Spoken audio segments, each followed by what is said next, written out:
Hello everyone, welcome to let's do it. तो students, आज से हम एक नई सीरीज़ शुरू करने जा रहे हैं जिसमें हम HPSSC के जितने भी प्रीवियस ईयर के क्वेश्चन पेपर हैं उन्हें हम यहाँ पर डिस्कस करेंगे।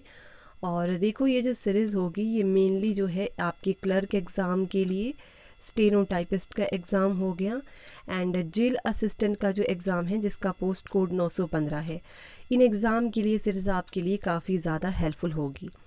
और स्पेशली हम इस सीरीज़ में जो है इन्हीं पेपर्स को यहाँ पर डिस्कस करेंगे ताकि आपको इस एग्ज़ाम में जो है हेल्प हो सके।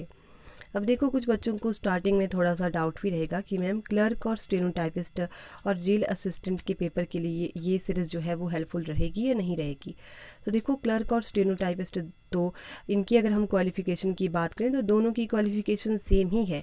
और बाकी देखो, जेल असिस्टेंट की अगर हम बात करें तो उस ये क्वालिफ़िकेशन बेस्ड हो जाता है। और इनमें देखो, अगर इसके सिलेबस की अगर हम बात करें, क्लर्क, स्टेनो और ये जेल असिस्टेंट का जो पेपर है, इनकी क्वालिफ़िकेशन क्या है? क्वालिफ़िकेशन नहीं, इनकी अगर हम बात करें सिलेबस की तो सिलेबस इन सभी पेपर्स का सेम ही है। उसी तरह से सब इंस्पेक्टर का जो पेपर है और TGT आर्ट्स का जो पेपर है, इनका जो पेपर का सिलेबस रहता है वो सेम ही रहता है। एक कॉमन सा डिफरेंस रहता है इन पेपर्स में, जैसे कि क्लर्क और स्टेनो जो है इन पेपर्स में आपको पूछे जाएंगे कंप्यूटर से रिलेटेड क्वेश्चन। जेल असिस्टेंट में आपको कंप्यूटर से रिलेटेड क्वेश्चन नहीं पूछे जाने वाले हैं।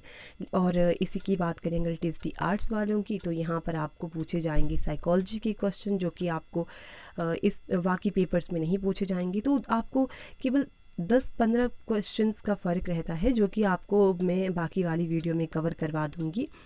लेकिन मेनली आपका जो सिलेबस है इन सभी पेपर्स का सेम ही है। तो इन सभी पेपर्स के लिए ये जो सीरीज़ है ये आपको काफ़ी ज़्यादा हेल्प करेगी।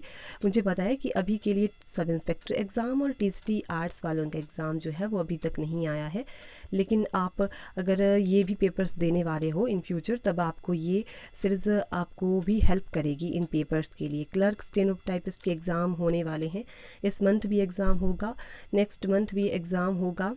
तो इन सभी के लिए देखो काफ़ी हेल्प होगी इससे। और 915 पोस्ट कोड का तो अभी के लिए कोई मतलब डेट नहीं आई है कि एग्ज़ाम कब जैसे होगा, तो इसके लिए आपको काफ़ी टाइम भी मिल जाता है इसके लिए ख़ास तौर पर। तो देखो, पेपर को आपको अच्छे से प्रेपरेशन करनी है। तो स्टार्टिंग में मैंने आपको बता दिया ताकि आपको दिक्कत ना हो। तो चलिए हम स्टार्ट करते हैं। और देखो, यहाँ पर हम डेली जो है कोशिश किया करेंगे कि 30+ या कम से कम 40+ क्वेश्चन जो हैं वो डिस्कस किया करें। बाकी आज की अगर मैं बात करूँ तो आज मैं यहाँ पर आपको जो है 35 क्वेश्चन करवाऊँगी। तो आपको क्या करना है, साथ साथ में खुद को चेक भी करते रहना है कि आपके 35 में से कितने क्वेश्चन सही होने वाले हैं। एंड वीडियो की एंड में हर बार की तरह आपको कमेंट बॉक्स में बताना है कि आपके 35 में से कितने क्वेश्चन सही हुए हैं। और हाँ, अगर आपने हमारी ट्रैफिक इंस्पेक्टर वाली सीरीज़ जो है वो नहीं देखी है तो आप वो भी देख सकते हैं, क्योंकि उसका मतलब सिलेबस भी बिल्कुल इसी तरह का था, सेम ही था। तो वो सीरीज़ भी आपको हेल्पफुल हो जाएगी, तो उसे भी आप देख लीजिएगा। आपको उसका जो है यहाँ पर डिस्क्रिप्शन बॉक्स में लिंक मिल जाएगा नीचे, तो वहाँ से जा कर के चेकआउट कर लीजिएगा। बाकी यहाँ पर हम और हाँ, जो हमने ट्रैफिक इंस्पेक्टर वाली सीरीज़ में क्वेश्चन डिस्कस किए थे वो मैं यहाँ पर आपको नहीं करवाऊँगी। वो कुछ सिलेक्टेड पेपर भी मैं यहाँ पर डिस्कस करूँगी, तो वो अलग से क्वेश्चन रहेंगे, ये अलग से रहेंगे। सो चलिए हम स्टार्ट करते हैं। तो देखो, फर्स्ट क्वेश्चन हमारे पास है, which of the following organisation is the oldest. तो आपको बताना है कि कौन सा संगठन जो है वो सबसे पुराना है। तो सबसे पुराना है ILO, इंटरनेशनल लेबर ऑर्गेनाइजेशन। तो चलिए बात करते हैं कि इंटरनेशनल लेबर ऑर्गेनाइजेशन जो है इसकी स्थापना कब हुई थी। तो इसकी स्थापना 1919 में हुई थी और इसका हेडक्वार्टर जो है ये है जिनेवा में।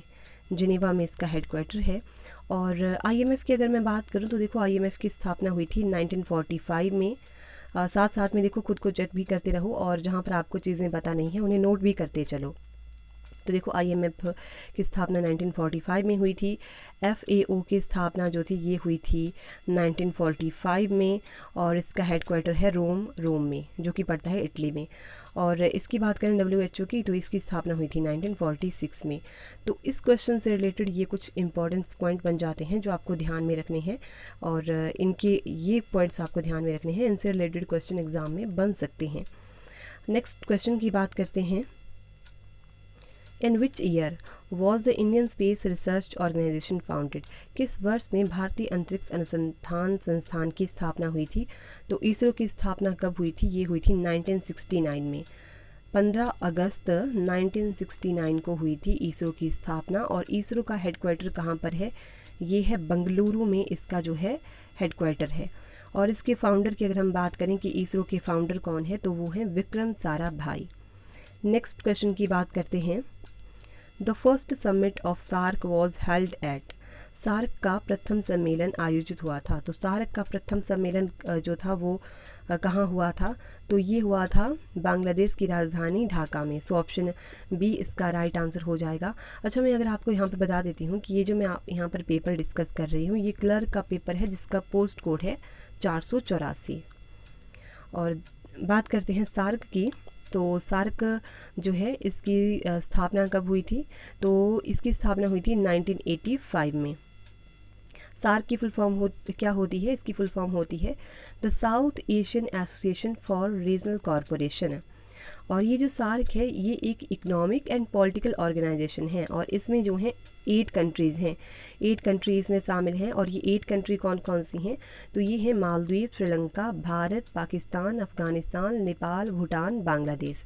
ये जो हैं ये सार्क की 8 मेंबर कंट्री हैं। नेक्स्ट क्वेश्चन की बात करते हैं।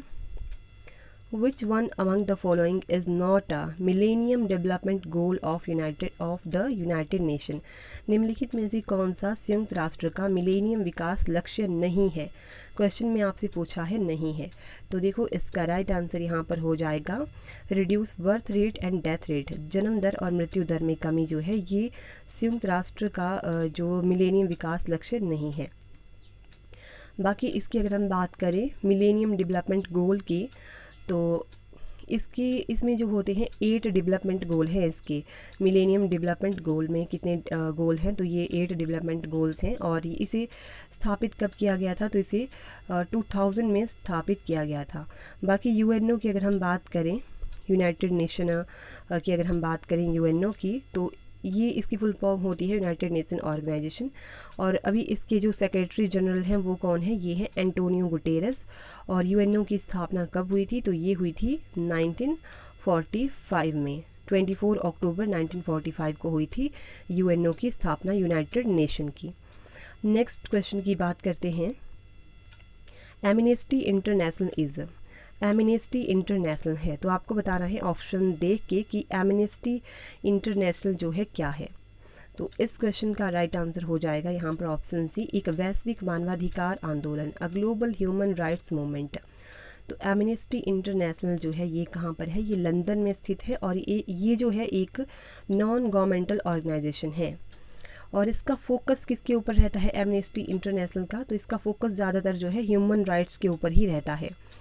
और इसकी अगर हम बात करें कि इसकी स्थापना कब हुई थी एमनेस्टी इंटरनेशनल की, तो इसकी स्थापना हुई थी जुलाई 1961 में इसकी स्थापना हुई थी। और इसका हेडक्वार्टर जो है ये कहाँ पर है? ये है लंदन में। लंदन में इसका हेडक्वार्टर है। और इसके फाउंडर की अगर हम बात करें एमनेस्टी इंटरनेशनल के, तो वो है पीटर बेंसन और एरिक बेकर। पीटर बेंसन और एरिक बेकर जो हैं इसके क्या हैं? इसके फाउंडर हैं। चलिए नेक्स्ट क्वेश्चन की बात करते हैं। नेक्स्ट क्वेश्चन हमारे पास है, who has written the book Two Lives? Two Lives पुस्तक किसने लिखी है? तो ये किसने लिखी है? ये लिखी है विक्रम सेठ ने। So option B right answer हो जाएगा। बाकी टू लाइव्स लिखी है यहाँ पर। और ये जो विक्रम सेठ हैं इनका एक नोवेल भी है जो काफ़ी ज़्यादा फेमस है, जो है अ सूटेबल बॉय। और बाकी देखो अरुंधति राय की अगर हम बात करें तो इनके नोवेल का नाम जो है वो है the God of small things. तो ये भी इनसे रिलेटेड भी क्वेश्चन पूछा जाता है कि the God of small things किसने लिखा है? तो ये लिखा है अरुंधति राय ने। और शिव खेड़ा की अगर हम बात करें तो शिव खेड़ा का है यू कैन विन, एंड एक और है यू कैन विन है, और दूसरा है फ्रीडम इज़ नॉट फ्री। बाकी शिव खेड़ा से रिलेटेड ज़्यादा नहीं पूछा जाता, बट मैंने यहाँ पर आपको बता दिया। नेक्स्ट क्वेश्चन की बात करते हैं। नेक्स्ट क्वेश्चन हमारे पास है, क्वेश्चन नंबर 19 है, पतंजलि थे। तो पतंजलि क्या थे? पतंजलि थे पाणिनि के संस्कृत व्याकरण पर टिप्पणी के लेखक। सो ऑप्शन डी इसका राइट आंसर हो जाएगा। देखो पतंजलि की अगर हम बात करें तो पतंजलि जो थे ये योग के जनक थे। किसके जनक थे? योग के जनक थे। और इन्होंने योग के जो थे 8 नियम दिए थे पतंजलि ने। पतंजलि जो थे इन्होंने महाभाष्य की रचना भी की थी। तो क्वेश्चन भी पूछा जाता है कि महाभाष्य के रचनाकार कौन है, तो ये हैं पतंजलि। और ये किसके दरबार में रहते थे पतंजलि? तो ये पुष्यमित्र शुंग के गुरु व पुरोहित थे पतंजलि। तो ये पॉइंट्स भी आपको ध्यान में रखने हैं। नेक्स्ट क्वेश्चन की बात करते हैं। द सूर सागर इज़, सूर सागर है तो सूर सागर क्या है? ये है एक सूरदास की काव्यात्मक कृति। सो ऑप्शन सी इसका राइट आंसर हो जाएगा। सूरदास की अगर हम बात करें कि सूरदास की रचनाएं जो हैं वो कौन कौन सी हैं, तो एक तो हो गई सूर सागर, दूसरी है सूर सारावली। सूर सारावली भी इन्हीं की रचना है, सूरदास की। फिर एक आती है साहित्य लहरी, ये भी बहुत बार पूछी जाती है कि साहित्य लहरी किन की रचना है, तो ये सूरदास की है। और एक और है नल दमयंती। नल दमयंती भी आपको ये ध्यान में रखना है, तो ये भी रचना जो है ये सूरदास की ही है। तो ये पॉइंट्स भी आपको ध्यान में रखने हैं। नेक्स्ट क्वेश्चन की बात करते हैं। IRDP स्टैंड्स फॉर, IRDP से तात्पर्य है, तो IRDP की फुल फॉर्म क्या होती है? ये होती है integrated rural development programme. So option A यहाँ पर इसका राइट आंसर हो जाएगा। बाकी IRDP की अगर मैं बात करूँ कि ये लॉन्च कब हुई थी, तो ये हुई थी लॉन्च 1978 को। तो ये पॉइंट भी आपको ध्यान में रखना है। नेक्स्ट क्वेश्चन हमारे पास है। अक्टूबर 24 इज़ ऑब्जर्व्ड एज, अक्टूबर 24 मनाया जाता है। तो अक्टूबर 24 जो है, अभी मैंने ऊपर इसके बारे में आपको बताया भी है अभी। तो देखो अक्टूबर 24 जो है ये संयुक्त राष्ट्र दिवस के रूप में मनाया जाता है। और 24 अक्टूबर 1945 को क्या हुआ था? UNO की स्थापना हुई थी, संयुक्त राष्ट्र संघ की इस दिन जो थी स्थापना हुई थी 24 अक्टूबर को। बाकी इसके मैंने अभी आपको बता भी दिया कि इसके जो ये सेक्रेटरी जनरल हैं ये एंटोनियो गुटेरस हैं। और इसकी मेंबर कंट्री की अगर हम बात करें कि UNO में मेंबर कंट्री कितनी है, तो इसमें 193 जो है 19 कंट्री है। और 193वां देश जो है वो कौन है? तो वो दक्षिणी सूडान है। तो ये पॉइंट भी आपको ध्यान में रखना है। नेक्स्ट क्वेश्चन की बात करते हैं। नेक्स्ट क्वेश्चन हमारे पास है। The first Indian economist who won the Nobel prize was, Nobel पुरस्कार जीतने वाला प्रथम भारतीय अर्थशास्त्री था, तो ये कौन था? ये थे Amartya Sen. So option D इसका राइट आंसर हो जाएगा। और अमर्त्य सेन जो थे ये कौन थे? ये थे इंडियन इकोनॉमिस्ट थे अमर्त्य सेन। और इनको जो था नोबल प्राइज़ भी मिला था। और इन्हें भारत रत्न से भी नवाजा गया था, भारत रत्न से। तो क्वेश्चन पूछा जाता है कि अमर्त्य सेन को भारत रत्न जो था कब मिला था? तो इन्हें भारत रत्न जो था ये 1999 में मिला था। तो ये क्वेश्चन भी आपको बिल्कुल ध्यान में रखना है, इनसे ये क्वेश्चन भी पूछ लिया जाता है बहुत बार। और अमर्त्य सेन जो थे इन्हें एक और पुरस्कार मिला था जिसका नाम है नेशनल ह्यूमैनिटी मेडल। तो ये भी आपको ध्यान में रखना है। नेक्स्ट क्वेश्चन हमारे पास है। Ryder Cup is related with which sports, Ryder Cup किस खेल से संबंधित है? तो राइडर कप जो है ये गोल्फ से संबंधित है। So option A right answer हो जाएगा। बाकी मैं और बात करूं कि जो कुछ इंपॉर्टेंट कप हैं जिनसे रिलेटेड क्वेश्चंस पूछ लिए जाते हैं, तो देखो एक है Sultan Azlan Shah cup. Sultan Azlan Shah cup जो है किससे संबंधित है? पूछा जाता है क्वेश्चन बहुत बार, तो ये हॉकी से संबंधित है। एक और पूछा जाता है थॉमस कप। थॉमस कप किससे संबंधित है? तो ये बैडमिंटन से संबंधित है। और एक और है उबेर कप। उबेर कप किससे संबंधित है? ये भी बैडमिंटन से ही संबंधित है। डेविस कप भी बहुत बार पूछा जाता है कि डेविस कप किससे रिलेटेड है? तो ये टेनिस से संबंधित है। तो ये पॉइंट्स भी आपको ध्यान में रखने हैं। नेक्स्ट क्वेश्चन हमारे पास है। The term butterfly stroke is related with, butterfly stroke पद किससे संबंधित है? तो ये किससे संबंधित है? ये तैराकी से, स्विमिंग से संबंधित है, रिलेटेड है। So option C right answer है। नेक्स्ट क्वेश्चन हमारे पास है। नेक्स्ट क्वेश्चन है निम्नलिखित में से कौन से व्यक्ति को डेजर्ट फोकस कहा जाता है? तो डेजर्ट फोकस के नाम से किन्हें जाना जाता है? ये हैं इरविन रोमेल। इरविन रोमेल जो है इन्हें जाना जाता है डेजर्ट फोकस के नाम से। नेक्स्ट क्वेश्चन हमारे पास है। नेक्स्ट क्वेश्चन है who was the founder of psychoanalysis, मनोविश्लेषण के निर्माता कौन थे? तो मनोविश्लेषण के निर्माता जो थे वो थे Sigmund Freud. So option C यहाँ पर इसका राइट आंसर हो जाएगा। नेक्स्ट क्वेश्चन हमारे पास है। नेक्स्ट क्वेश्चन है इबादत खाना ऑफ फतेहपुर सीकरी वॉज। फतेहपुर सीकरी का इबादत खाना था। तो फतेहपुर सीकरी का इबादत खाना जो था ये क्या था, ये था वह कक्ष जिसमें अकबर विभिन्न धर्मों के विद्वानों के साथ चर्चा करते थे। सो ऑप्शन ए राइट आंसर है। और इबादत खाना की अगर हम बात करें, इबादत खाना इसकी स्थापना कब हुई थी, तो ये 1575 में अकबर ने इसकी स्थापना की थी। और इबादत खाना में सभी धर्मों के प्रवेश को अनुमति कब दी गई थी इसमें, इबादत खाना में, तो ये दी थी 1578 में, 1578 में सभी धर्मों के लोगों को इसमें प्रवेश की अनुमति दे दी गई थी इबादत खाना में 1578 में। और एक और क्वेश्चन आपसे पूछा जाता है कि दीन इलाही की स्थापना जो थी अकबर ने कब की थी, तो ये 1582 में की थी दीन इलाही धर्म की स्थापना। और एक और पूछा जाता है कि दास प्रथा का अंत जो था अकबर ने कब किया था, तो वो 1562 में किया था। और एक और बन जाता है क्वेश्चन कि इलाही संवत की शुरुआत कब की गई थी, तो ये 1583 में किसने की थी, अकबर ने की थी। तो ये पॉइंट्स भी आपको ध्यान में रखने हैं।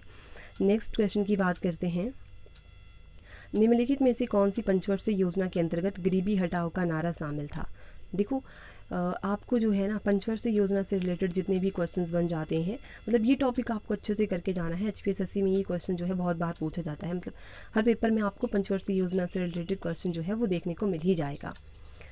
पंचवर्षीय योजना की बात करें तो गरीबी हटाओ का नारा जो था ये 5वीं पंचवर्षीय योजना में दिया गया था, 5th 5 ईयर प्लान में। ऑप्शन सी जो है यहाँ पर, ऑप्शन डी राइट आंसर है। और 5th इसकी 5 ईयर प्लान की अगर मैं बात करूँ कि इसकी मतलब कब से कब तक रहा था, तो 1974 से 78 तक रहा था 5th 5 ईयर प्लान। और पूछा जाता है कि 5th ईयर प्लान जो था किस मॉडल पर आधारित था, तो ये डीपी धर मॉडल पर बेस्ड था ये 5th 5 year plan. Next question की बात करते हैं। नेक्स्ट क्वेश्चन हमारे पास है, निम्नलिखित में से किस वर्ष देश में NRHM की स्थापना की गई। तो NRHM की अगर मैं फुल फॉर्म की बात करूं तो इसकी फुल फॉर्म होती है national rural health mission, Hindi में से हम कहेंगे राष्ट्रीय ग्रामीण स्वास्थ्य मिशन। इसकी स्थापना कब हुई थी, तो ये हुई थी 12 अप्रैल 2005 में। सो ऑप्शन हो जाएगा यहाँ पर ए इसका राइट आंसर। 2005 में जो थी NRHM की स्थापना हुई थी। नेक्स्ट क्वेश्चन की बात करते हैं। नेक्स्ट क्वेश्चन हमारे पास है, विच committee was constituted for reforms in tax structure. कर संरचना में सुधार हेतु कौन सी समिति का गठन हुआ, तो कौन सी समिति का गठन हुआ था, चलैया समिति का। So option B right answer है। देखो नरसिम्हा समिति की अगर हम बात करें तो ये वित्तीय क्षेत्र में सुधार से संबंधित है, नरसिम्हा समिति। और केलकर समिति की अगर हम बात करें तो ये कर सुधारों से संबंधित है, केलकर समिति। नेक्स्ट क्वेश्चन की बात करते हैं, तीस्ता समझौता भारत और किस देश के बीच विवाद की जड़ है। तो तीस्ता समझौता जो है ये भारत और बांग्लादेश के बीच विवाद की जड़ है। सो ऑप्शन ए यहाँ पर राइट आंसर है। नेक्स्ट क्वेश्चन हमारे पास है, भारत का कौन सा जैव मंडल आरक्षित क्षेत्र यूनेस्को की 2016 की सूची में शामिल है। तो ये कौन सा है, ये है अगस्त्य माला। सो ऑप्शन डी यहाँ पर इसका राइट आंसर है। नेक्स्ट क्वेश्चन की बात करते हैं। नेक्स्ट क्वेश्चन हमारे पास है, नेक्स्ट क्वेश्चन है पारजीनी पादप है। तो पारजीनी पादप जो है ये क्या है, तो ये है एक कोशिका में विजातीय DNA के प्रवेश और उस कोशिका से पादप के पुनरुत्पादन द्वारा उत्पन्न। ऑप्शन बी राइट आंसर है। नेक्स्ट क्वेश्चन हमारे पास है, what is the function of while. पित्त का कार्य है। तो पित्त का कार्य क्या होता है, यह वसा का वायसीकरण करते हैं। सो ऑप्शन ए यहाँ पर इसका राइट आंसर है। नेक्स्ट क्वेश्चन है, the vitamin which contain cobalt is.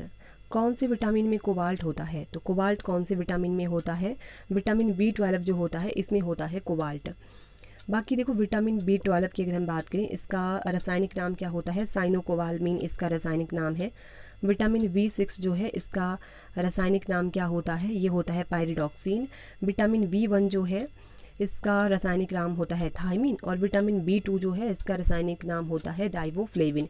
इसी के साथ साथ में आपको ध्यान में रखना है कि विटामिन D का रासायनिक नाम कैल्सिफेरॉल होता है और विटामिन E का रासायनिक नाम जो है ये होता है टोकोफेरॉल और विटामिन K जो है इसका रासायनिक नाम होता है फिलकिबनोन।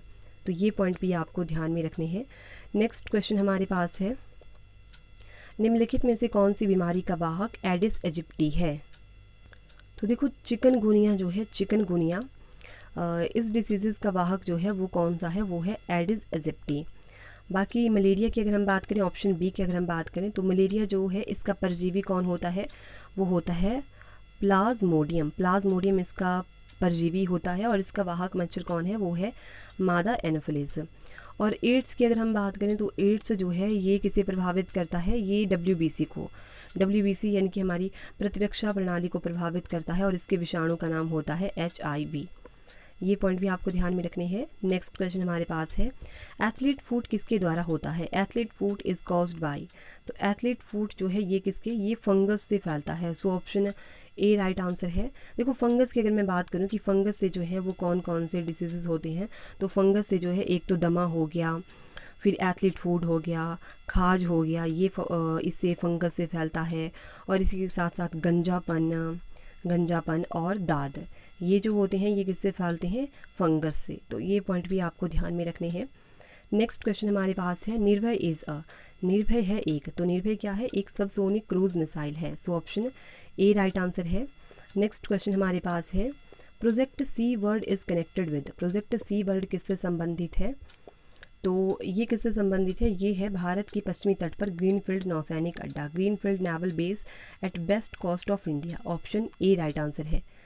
नेक्स्ट क्वेश्चन हमारे पास है, विश्व का प्रथम विद्युत सैटेलाइट किसने प्रक्षेपित किया था। तो ये किसने प्रक्षेपित किया था, ये स्पेस एक्स ने। स्पेस एक्स जो है विश्व का प्रथम विद्युत सैटेलाइट इसने प्रक्षेपित किया था। तो स्पेस एक्स की अगर मैं बात करूँ तो इसके फाउंडर जो हैं वो हैं एलॉन मस्क। एलॉन मस्क जो हैं इसके स्पेस एक्स के फाउंडर हैं। और स्पेस एक्स की स्थापना कब हुई थी, तो ये हुई थी 6 मई 2002 को इसकी स्थापना हुई थी। बाकी इसरो की अगर हम बात करें तो 15 अगस्त 1969 को इसरो की स्थापना हुई थी और इसका हेडक्वार्टर बेंगलुरु में है। और इसके जो ये फाउंडर हैं वो हैं विक्रम साराभाई। बाकी नासा की अगर हम बात करें तो national aeronautics and space administration इसकी फुल फॉर्म होती है। और ये एस्टेब्लिश कब हुआ था, नासा 1958 में इसकी स्थापना हुई थी, 29 जुलाई 1958 को। हेडक्वार्टर कहाँ है नासा का, तो वॉशिंगटन DC में है। और नासा के फाउंडर भी पूछ ले जाते हैं तो ड्वाइट डी आइजनहॉवर है। नेक्स्ट क्वेश्चन की बात करते हैं। नेक्स्ट क्वेश्चन है, परम पदम है। तो परम पदम क्या है, ये है एक देसर super computer. So option C right answer है। नेक्स्ट क्वेश्चन की बात करते हैं, एक असेंबलर का कार्य है। तो एक असेंबलर का कार्य क्या होता है, असेंबल लैंग्वेज को मशीन लैंग्वेज में रूपांतरित करना, to convert assembly language into machine language. तो ये किसका काम होता है, असेंबलर का वर्क होता है। नेक्स्ट क्वेश्चन हमारे पास है, नेक्स्ट क्वेश्चन, निम्नलिखित में से कौन सी कंप्यूटर की प्राइमरी मेमोरी नहीं है। तो कंप्यूटर की प्राइमरी मेमोरी जो है वो कौन नहीं है, तो वो है compact disc, read only memory. So option A right answer.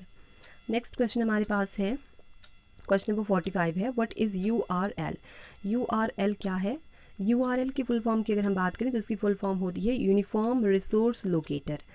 तो यूनिफॉर्म क्या है, तो ये है, यह एक विशेष करेक्टर स्ट्रिंग है जो इंटरनेट स्रोत का रेफरेंस बनाती है। So option A right answer. Next question हमारे पास है, junk email is also called. Junk email को यह भी कहते हैं, तो जंक ईमेल को हम स्पैम के नाम से भी जानते हैं। So option B right answer है। नेक्स्ट लास्ट आज का हमारा क्वेश्चन है, which one of the following is the web browser. निम्नलिखित में से कौन सा एक वेब ब्राउज़र है, तो कौन सा है, वो है Google Chrome. So option C यहाँ पर इसका जो है राइट आंसर है। देखो आज हमने यहाँ पर 35 क्वेश्चन जो हैं वो डिस्कस कर लिए। तब आपको क्या करना है, अब आपको बताना है कमेंट बॉक्स में कि आपके 35 में से कितने क्वेश्चन जो हैं वो सही हुए हैं। और हाँ, अगर आपने जो है 2020 या 21 में कोई भी एग्ज़ाम दिया है तब आप हमारी ईमेल आईडी जो है उसके ऊपर सेंड कर सकते हैं। मेरी ईमेल आईडी जो है वो है soniasingh37945। इसके ऊपर जो है आप कोई भी पेपर सेंड कर सकते हैं जब जो कि आपने 2020 या 21 में कोई भी एग्ज़ाम दिया है, तो उससे रिलेटेड आप पेपर जो है मेरी ईमेल आईडी के ऊपर सेंड कर सकते हैं। हम डिस्कस करेंगे उस पेपर को यहाँ पर, जो कि आपके लिए काफ़ी ज़्यादा हेल्पफुल रहेगा। तो चलिए आज के लिए इतना ही, अब हम मिलेंगे नेक्स्ट वीडियो में। तो अगर आपको वीडियो अच्छी लगी है तब आप वीडियो को लाइक कर सकते हैं, और इसी तरह की अगर आप और वीडियोस पाना चाहते हैं तब आप हमारे चैनल को सब्सक्राइब कर सकते हैं। तो चलिए मिलेंगे नेक्स्ट वीडियो में, धन्यवाद।